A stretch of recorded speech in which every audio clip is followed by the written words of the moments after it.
these kinds of conversations about consent. As we go, I'll be asking for input and questions, and we'll just see how it goes. So I'm gonna start by introducing myself. I'm Terrie Wolfe, and I am a priestess, a workshop presenter, and an activist in the pagan community for about the last 15 years. I have been teaching consent workshops and classes for about the last 5, and I'm very excited to bring this topic on bringing consent into the circle to the Puget Sound Pagan Pride. I'm going to try to start my my partial screen share now on Zoom, so bear with me, and I will attempt this, and if I need help, I'll let everybody know. Okay.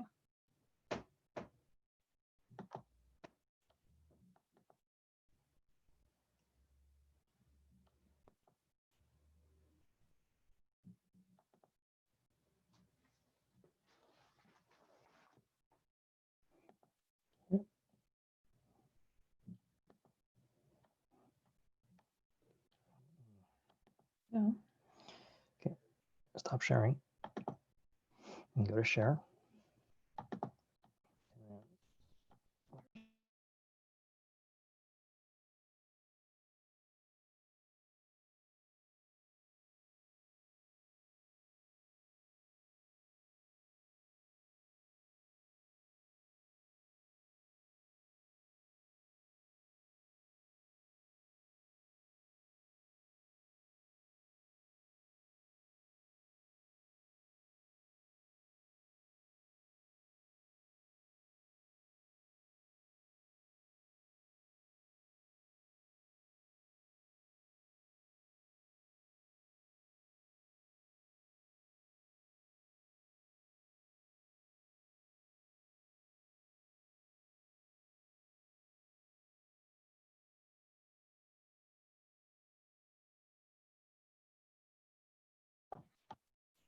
Thanks for hanging in there with me. It looks great.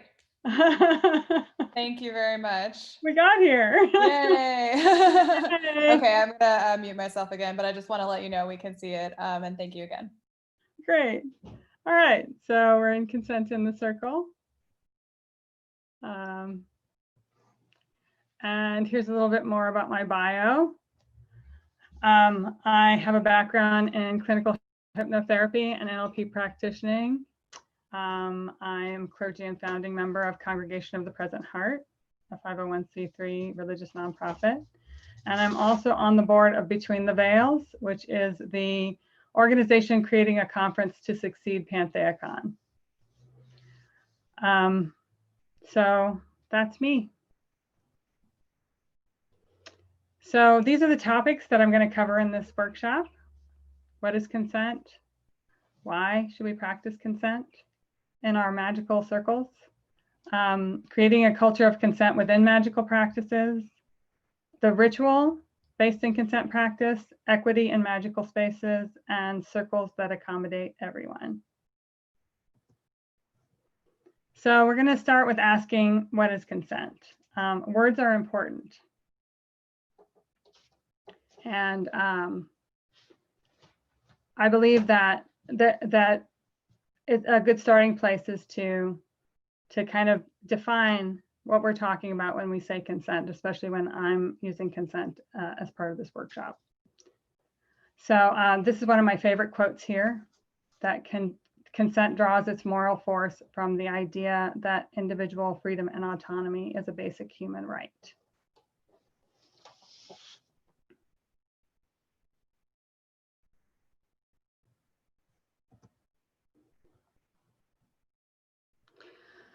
All right, so this is the basic definition. That consent is to engage in an activity or to be acted upon. And that it is not the absence of a no, but the presence of an enthusiastic yes. So that's an important qualification. A yes with a question mark on the end is not consent. An enthusiastic yes is consent.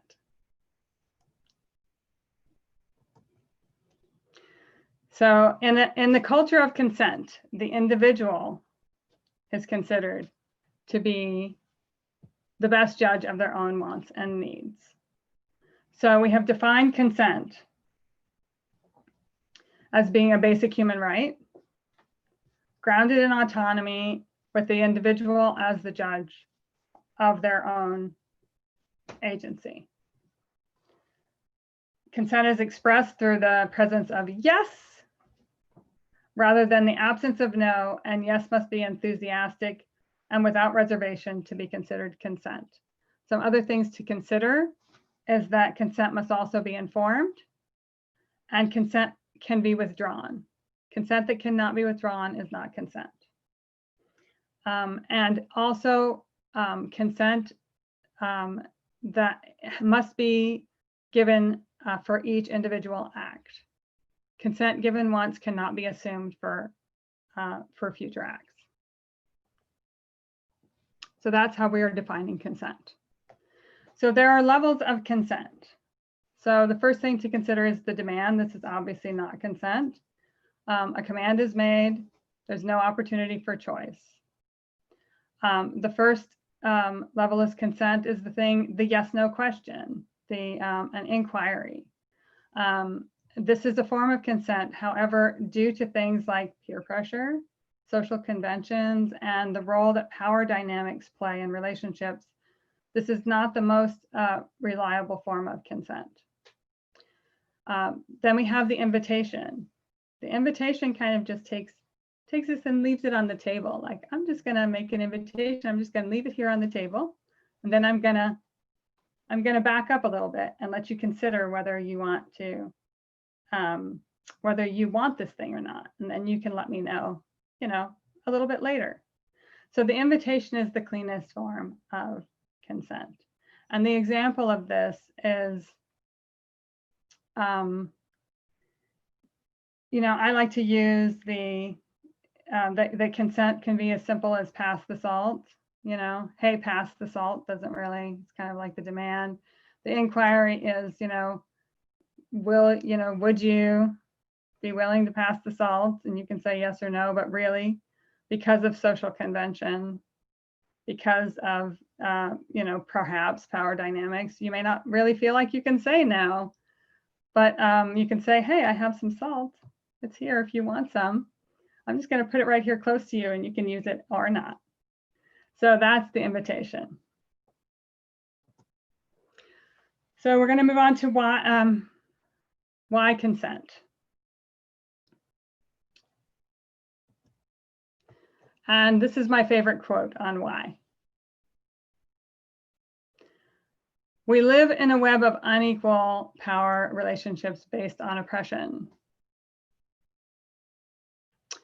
And these relationships are expressed in a myriad of ways: gender, race, class, gender identity and expression, size, age, and other characteristics.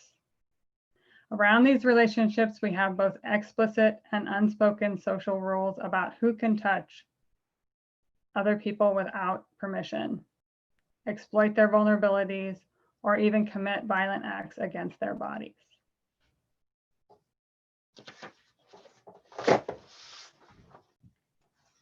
It's a powerful thing when someone can touch another person without permission. It doesn't even matter how innocuous the touch may seem. If you can touch someone without permission, it gives a signal to everyone that this person is outside the protection of the group.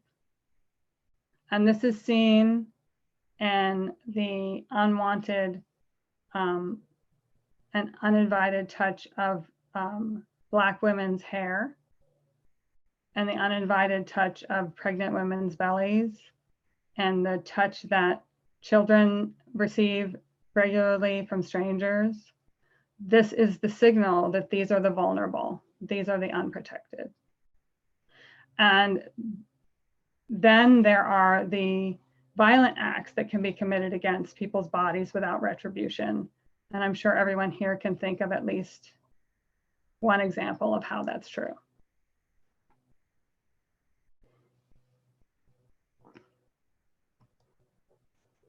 So that brings us to equity.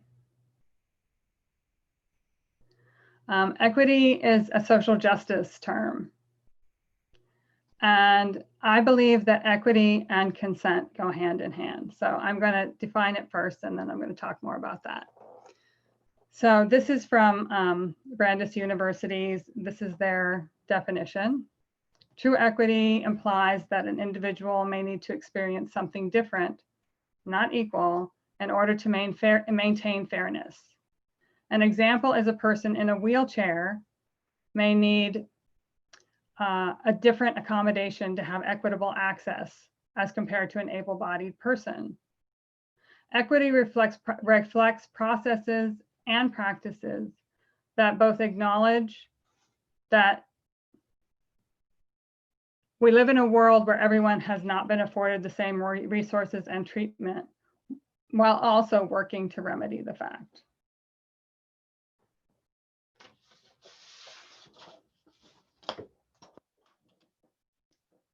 I believe that consent is part of a larger conversation on equity. And that by addressing equity, I believe that consent is one of the ways that we build equity and fairness within our community. By doing that, we can build a safer, a truly safe community and magical spaces for us all.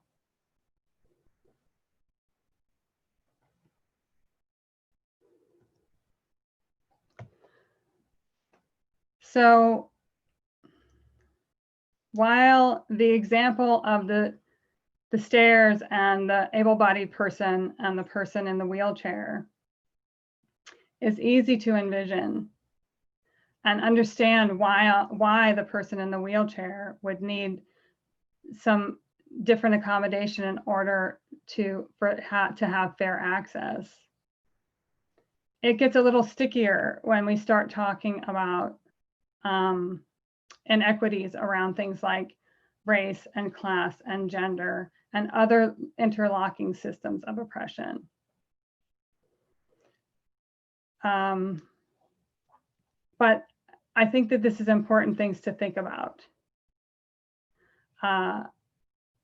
I think there's a couple of reasons for that.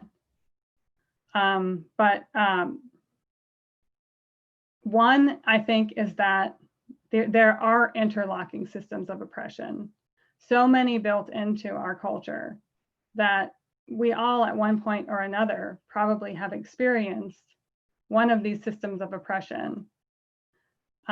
So because we've experienced oppression, sometimes it's hard to understand that there are others who are experiencing maybe multiple systems of oppression at the same time, some of which maybe we're benefiting from. And that's a hard thing to understand and to work to overcome. I think that the other part is that these things are codified so deeply into our culture that that it can appear that some of these things are just the natural order of things. But this is not the natural order. This has been very much put in place by humans, and it can be undone by humans. That's the good news. Okay, so I've hit you with a lot of stuff. So what is consent and why consent? So I would love it if you have any questions at this point to hear what you have. Is there any way we can unmute and make time for some Q&A? Yeah, let me see. If there is anybody who wants to ask a question about what we've covered so far, I think if I think you can unmute yourself. Maybe I'll just unmute everybody and then we can have a little bit of a conversation. We could also do it via chat. Let's see.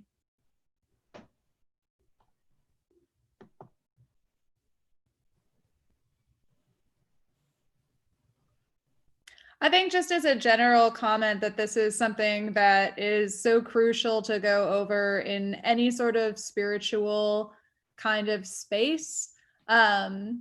It's almost like, not in every situation, of course, but in a lot of spiritual spaces, consent is almost, I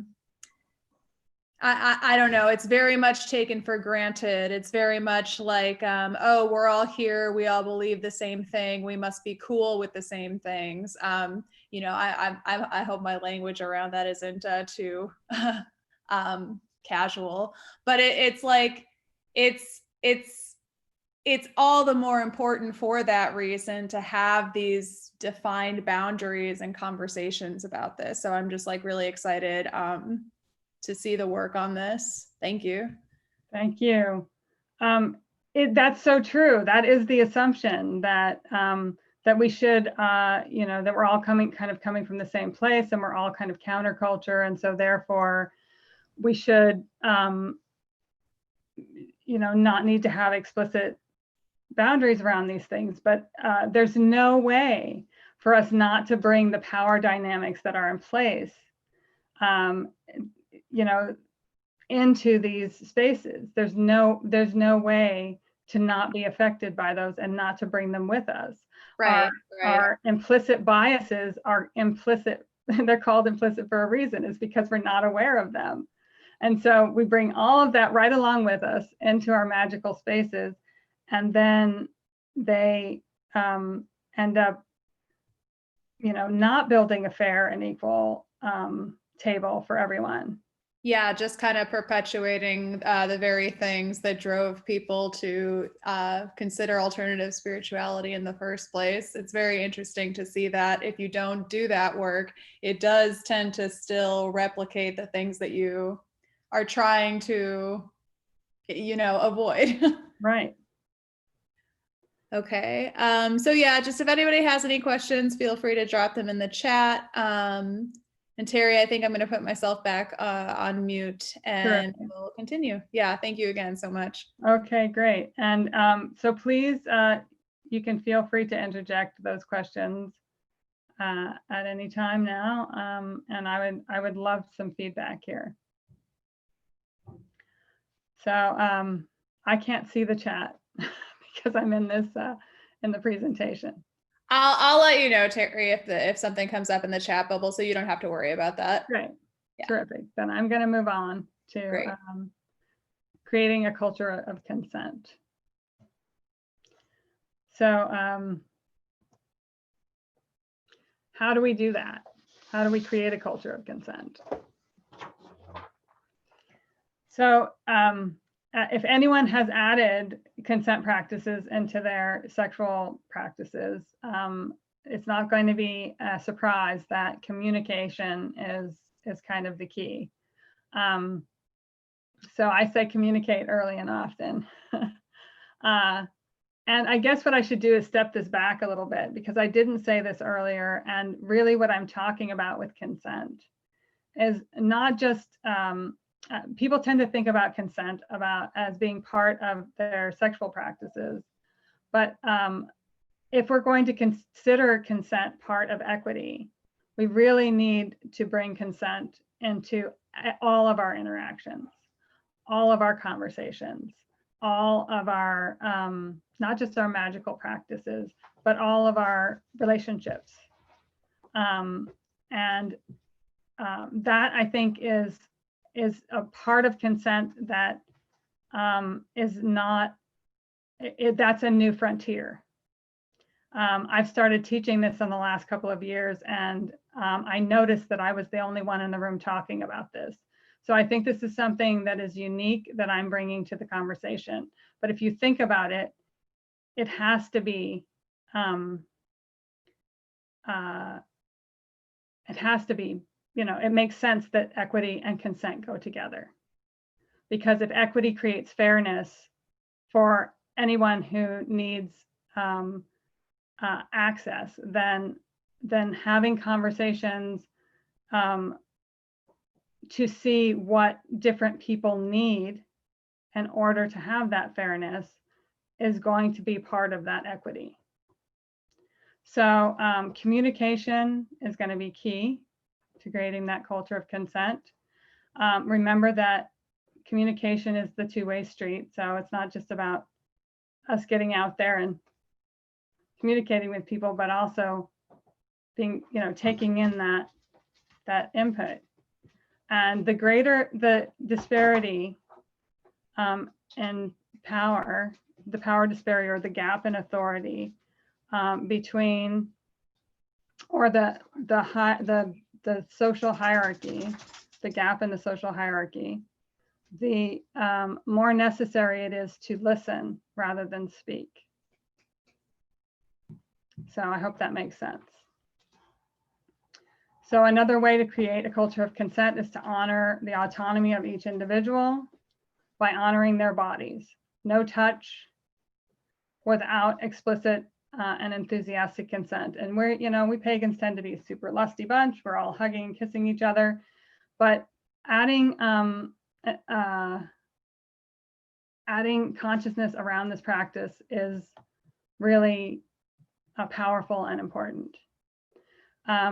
Work to be actively anti-racist and be conscious of power dynamics of all kinds within your community and in all the magical spaces.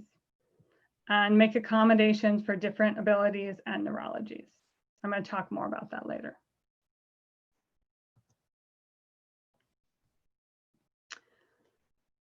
Okay. Dun, dun, dun, the ritual.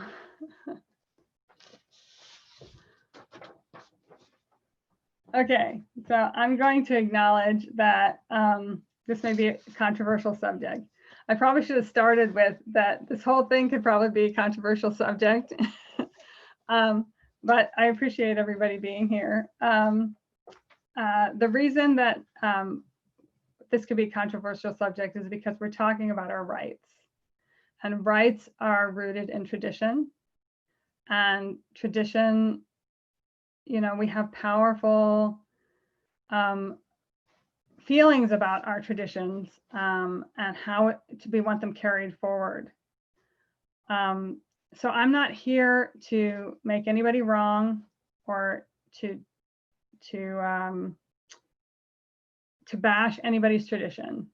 I don't have any specific traditions that I'm trying to call out or in any way. And certainly if there are any people of color or indigenous people here, this is not meant for you. But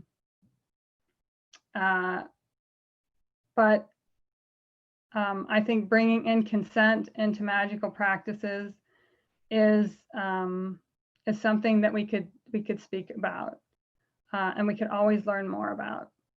I'm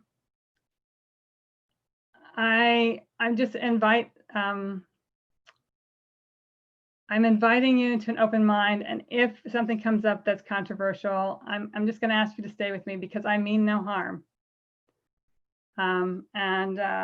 We're just stick with me here. So with that disclaimer, here we go. Okay, here's an element of the consent-based ritual. Also, take it or leave it. Like, it won't hurt my feelings. Okay, so the elements of the consent-based ritual, again, communication. It begins before the ritual begins and it goes all the way throughout. The request replaces the command. This is runs so deep for some groups that even like the command and the demand of calling in the elements and the deities with the command is replaced with an ask and an invitation. Explicit permission is obtained for any act upon the body. And there are multiple levels of participation built in. I'm going to give you an example of this. I was recently involved in public ritual for more than 300 people. The group I was working with, we didn't know these people. It was a public ritual we were going to, but we knew there were going to be people with different levels of abilities and different ages there. So in order to make this as accessible as possible to everyone, both because of abilities and also because of differing traditions and desire to participate, we built in these different levels of participation. So we started before the ritual started and people were waiting in line outside. We went through and asked if anybody wanted to sit during the ritual. We found the elders and brought them to the front, and anyone else who wanted to sit, they went to the front. They were the first in the door and they sat in the back. Everyone else came through and they stood. They knew that this was going to be a standing ritual.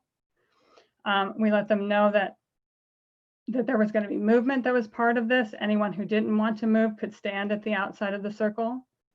The inner part would be moving, and at the very center, there was interaction with the gods. They could have audience with the gods.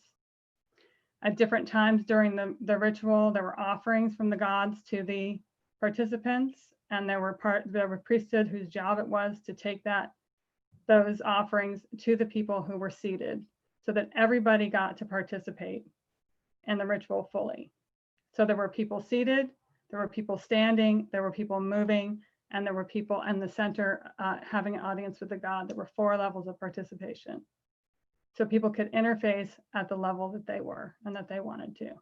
And they could go in back and forth between these levels of participation, depending on where they were and what their needs were. So that's building in multiple levels of participation. And complete trust is placed in the autonomy of the participants, with the role of the priesthood being one of guides. Now, this doesn't mean that there's no structure. There's still structure, there's still containment. And there's, you know, the priesthood is still guiding the ritual, but the participants are practicing their autonomy the entire time. Are there any questions after that? I really love the ritual that you described, or the multiple participation levels that you described, where people can like physically embody that act of consent almost. It's very interesting to think about that, and to think about like how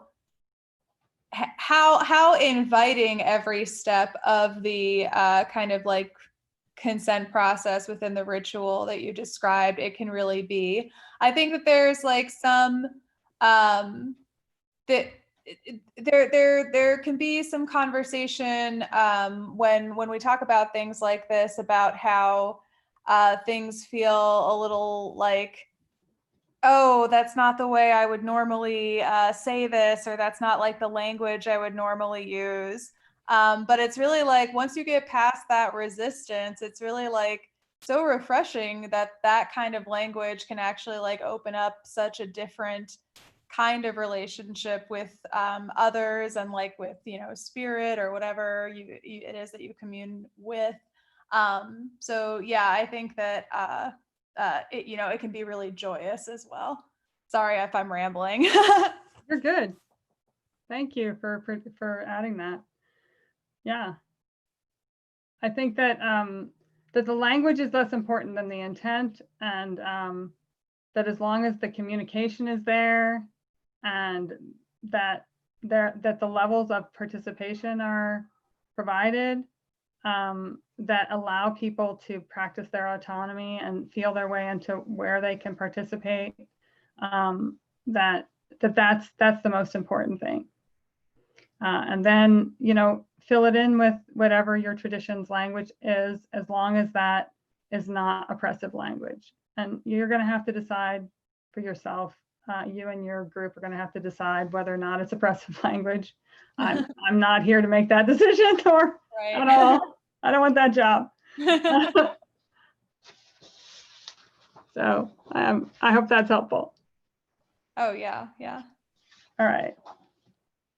So we're gonna, anyone else have anything to say? I'm keeping my eye on the chat to Okay. Anybody who is interested. So just Perfect. if you want to type your question, I can then convey it to Terri. And if you want to unmute and ask a question, that's totally welcome as well. So yeah, I'll keep myself on mute, and then we can keep going with Terrific. Great. So an element that's really important is to start communication, and that this is a different kind of ritual right away. So communication starts before the ritual. I recommend this kind of format where, usually people are gathered somewhere before the ritual actually starts, wherever that is. Let them know when and where ritual is beginning and being held, the purpose and approximate length of time they're going to be in the ritual. That's a good one. How many rituals have we gone to and it's been like, I don't know if I'm going to be here an hour or 4 hours. And the first challenge that they're going to face when they get there, is it going to be, some kind of banishing, a cleansing? Are they going to have a question? Like some idea of what they're going to face when they get there. And learn if anyone has special needs for accommodation. And even around this kind of request, we can build in sensitivity by allowing people to approach us privately rather than say, raise your hand if you've got any special needs. Like some people don't want to do that in a public venue. So allowing space for people to approach us privately if they've got something that they need special accommodation for can be, build in an extra level of sensitivity and allow for that person's autonomy. So that's before the ritual. Okay, during the ritual, be flexible and creative. I don't know, I have found that these rituals where we've integrated consent have just allowed for so much blossoming and blooming of the community. And I can still do all the forms that are part of my tradition, but still include so much room for people to practice their autonomy within it. The ritual that I described earlier with the multiple levels of participation is really how I've come to love to roll. So be flexible and creative, communicate, build in different levels of participation, use both the inquiry and invitation to gain consent from participants. So the inquiry, ask, if it is your will, do this thing, or will you join us? Whatever kind of language it's part of your tradition, but it has to be something where a yes or no could be part of it. And the invitation is the other part, which is where you can model an action for participants and then say, those who wish can come up and do this action now. And, then that's really putting the invitation on the table and walking away. Then it's up to people whether or not they do it. And then accommodate for differently abled and neurodiverse community members. So I'm going to talk more about that later on in the workshop. And I just want to say we have one audience member who is very happy with the material and how well it's organized and presented. It's coming from a person with a Virgo moon. Oh, yeah. Yes. I have a Virgo moon too. Oh, wow, that's awesome. That's great. It is very well organized. Awesome. Thank you. All right. So yes, thank you very much. I'll let you continue. Okay, great. Thanks for the compliment. I appreciate that. So here is the, you know, like, I don't know what your traditions are, but this is a very typical pagan 13 point ritual outline. I've included a 14th point, haha. And so this is kind of just breaks it down. I'm going to go through this very quickly. Anybody who has questions after can email me. I'm including my email at the end. But it kind of gives you an idea of how at each point you would bring consent in. So this is the challenge at the gate, you know, the cleansing, whatever you're going to call it, the very first thing at the gate when people come to the circle. So I called it the cleansing here. So you want to tell participants what to expect before they get there. If you're doing something like a smoke blessing or a spurging or any kind of thing that acts upon their body, that every person gets asked, may I, or would you care to be, or whatever. And then have alternatives for people who are chemically sensitive or have something else going on where they don't wish it. And then as soon as everybody is in the circle, you get to have the consent talk. This includes information for how to leave the circle or limit their participation. So in our circles, we tell people, for example, that they can leave at any time by cutting themselves out of the circle, and they can return later if they wish by cutting themselves back in. That they can participate fully, that they can partially participate, or they can either step out of the circle or place their hands over their chest like this with their fists closed, and that lets us know that they do not want to participate in whatever the action is that's being taken at that time, and that they can do that at any time within the circle. So we will remind them of this at several times throughout the ritual, but we definitely tell them this at the beginning. This is also the time to take care of any other you know, housekeeping things, like this is what's going to be going on. We're going to be moving in certain ways. You can move with us or not move with us. You know, we take care of telling them what to expect. So that's the consent talk. It happens right away as soon as everybody's in the circle. Then we move on to the grounding, circle casting, calling the elements and all that stuff. We start with a thing just called, if we're going to do a grounding, we say, and now we're going to move on to our grounding, and then we just do it. Now we're casting the circle, and then we do it. If there's anything that we're going to ask participants to do during that time, we'll tell them what to expect. And we ask their permission. So when it comes to doing the working, we again tell them what to expect. We use inquiry and invitation to gain consent for each act. If we are going to act upon their bodies, they're asked explicitly. When we raise the cone of power, be aware that some people, if they have sensory issues, this is the part that usually gets really loud. Some people might need to leave, and that's okay. And the sharing and meditation part, just respect autonomy. Some people may not want to share. And the communion and cakes and wine, be aware of food sensitivities. And we always bring several different things that could accommodate different people with food sensitivities. And then always be aware of your clean and sober folk. They may not even want to tell you who they are, but they're there. And they need to not have a chalice of alcohol placed in their hand.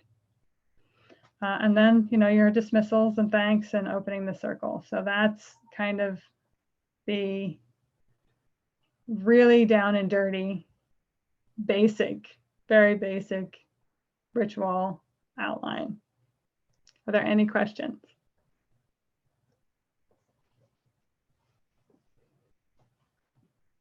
Okay.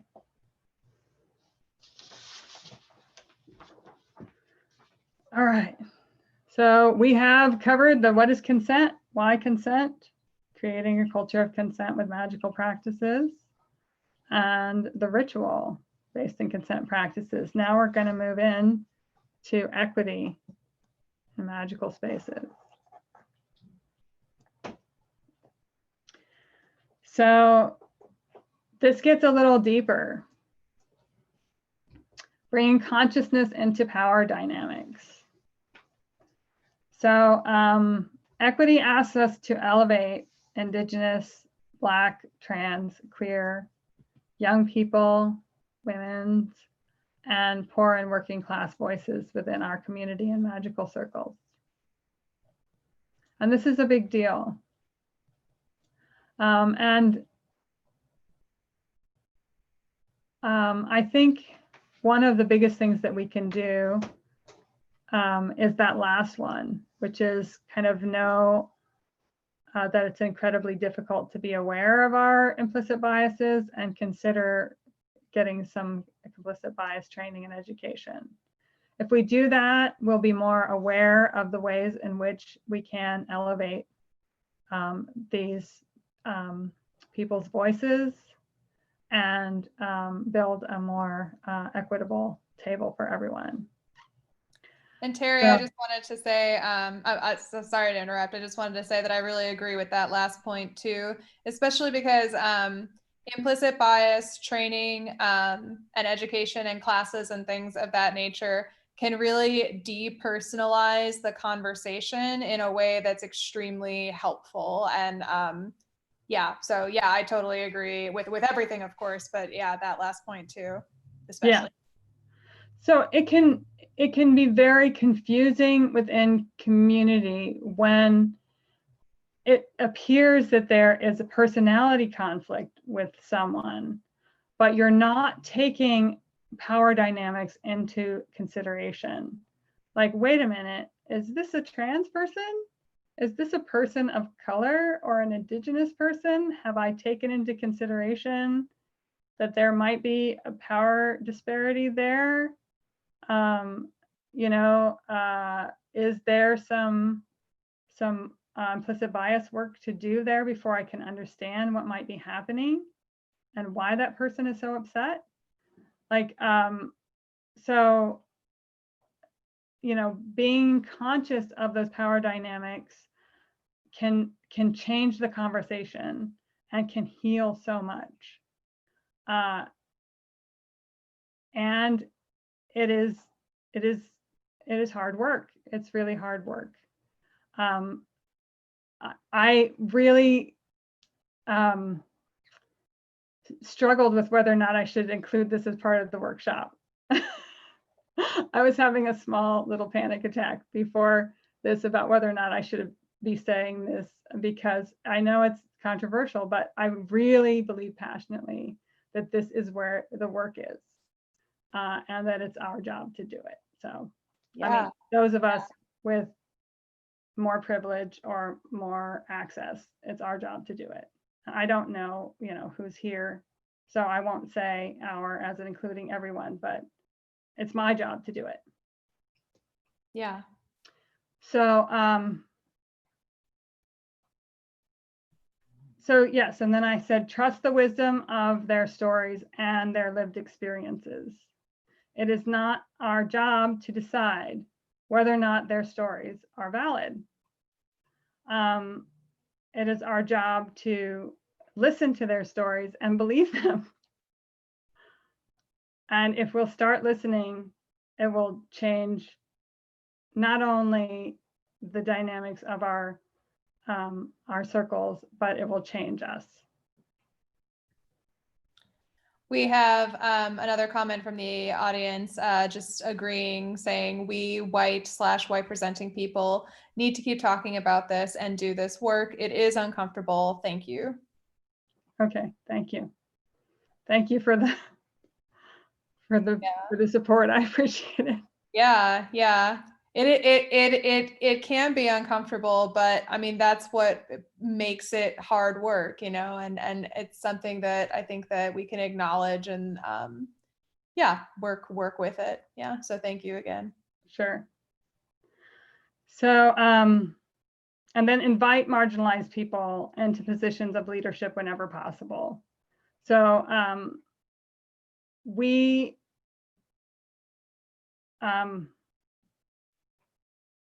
it will transform your spaces to do this. I am working with an incredible group right now that is doing that, and it's a completely different space to have a truly inclusive leadership, which includes, all of these, Indigenous, Black, trans, queer, young people, as part of the leadership. It's a different experience, and it's builds a much safer community. So whenever possible, put them in, invite them into your positions of leadership. And, see if they'll, all you can do is invite and see if they'll want to be, involved and in what way. But I cannot highly recommend it enough. It has to be safe for them as well. So there might be anti-racism work to do before they can come, but I have seen what it looks like. Okay. So I invite everybody to look around their circle for the Indigenous and people of color within the ritual community. And like I say, find ways to elevate their voices and invite them into leadership and ask them if and how they would like to be involved and listen. And then if you look around and find few or no Indigenous or people of color, then there's work to do to make these folk feel safe in your spaces. And then the last thing I would say about this topic is note that free labor should never be asked from Black and Indigenous people of color. Be prepared to pay them for their time and efforts. There is a multi-generational legacy of asking for the wisdom and labor of Black and Indigenous people, and then not only disrespecting that, but taking and profiting from it and exploiting it. So practicing equity means being a contradiction to that. So that's all I'll say about that. Okay, before I move on, any questions, any more questions? Because I know that was a lot.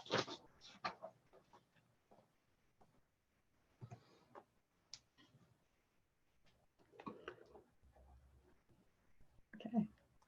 And again, to anybody who may just be joining us, if you do have any questions, please feel free to drop them in the chat at any time, and then we'll get them to Terri as soon as possible. Yeah, thanks. All right, thanks for bearing with me. I didn't see anybody storm out of in the middle of that, so thank you.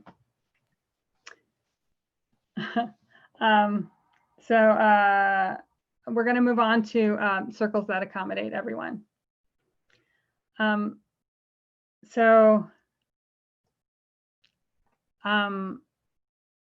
do we need these circles?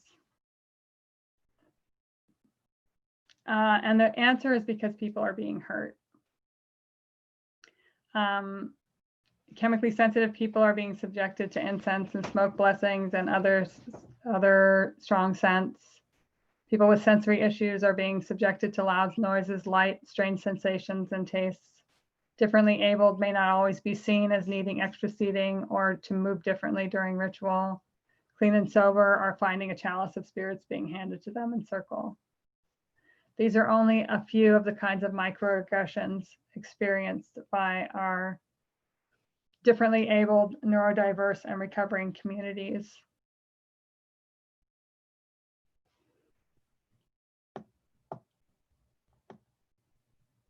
In a culture of consent, accommodation and communication are going to replace this model.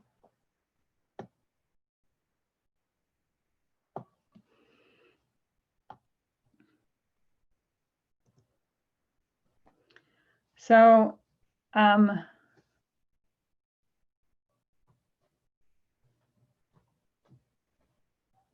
I am suggesting that whenever possible, that circles be built with this in mind.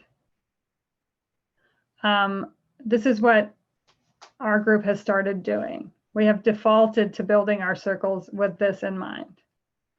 And in doing this, it has made everyone more safe and comfortable.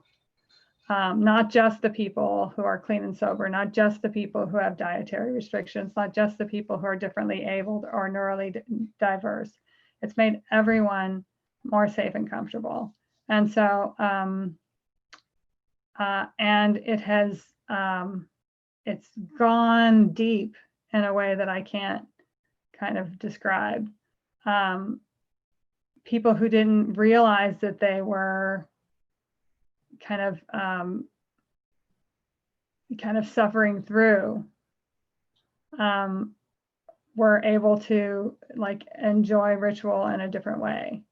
So this is what I recommend about building in accommodation at every level, and see what you can do. Consider the differently abled by having plenty of comfortable seating, and whatever else, you know, if you know of different people in your community who have other disabilities, consider their needs. Consider chemical sensitivity, especially with incense and smoke. Consider that there are those with sensory dynamics. That means that they are especially sensitive to sounds, certain textures, certain tastes and smells. Consider dietary restrictions and provide lists of ingredients for all food items. Consider the clean and sober members of the circle, and always provide alcohol alternative and water, and communicate to see what other accommodations might be necessary.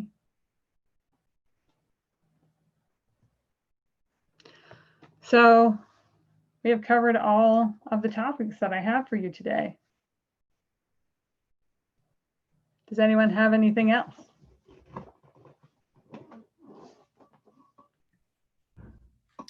Yeah, and again, anybody can feel free to unmute themselves or, you know, drop any questions into the chat. I think that this presentation has given us a lot to bring to our rituals that can even help us shape it in a way that is, you know, accommodating for everybody and very welcoming. So again, I'm going to check the chat.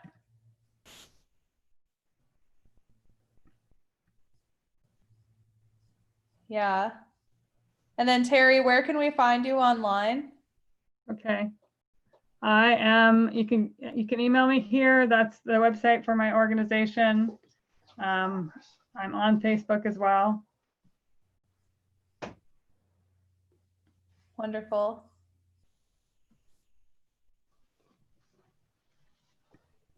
Great. I would love to hear from anybody who wants to have a chat.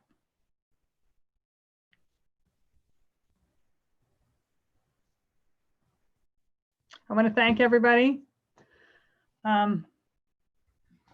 I'm so proud to bring this this topic to this event, and thanks so much for joining me. This was wonderful. Yeah, thank you very much for sharing this with us, Terry. And we really appreciate you being part of Puget Sound Pagan Pride. We're getting some thank yous in the chat as well. Yes, it was a wonderful presentation. So to those of us in the audience, we are still hosting presentations up until 5 o'clock today. So you can check our Facebook for the rest of the things that Puget Sound Pagan Pride is hosting for our annual festival. Thanks again to Terry. And yeah, if you have any questions, please feel free to email Terry. And yeah, thank you for joining us. I'm going to end the meeting now. Goodbye. Bye. Thank you.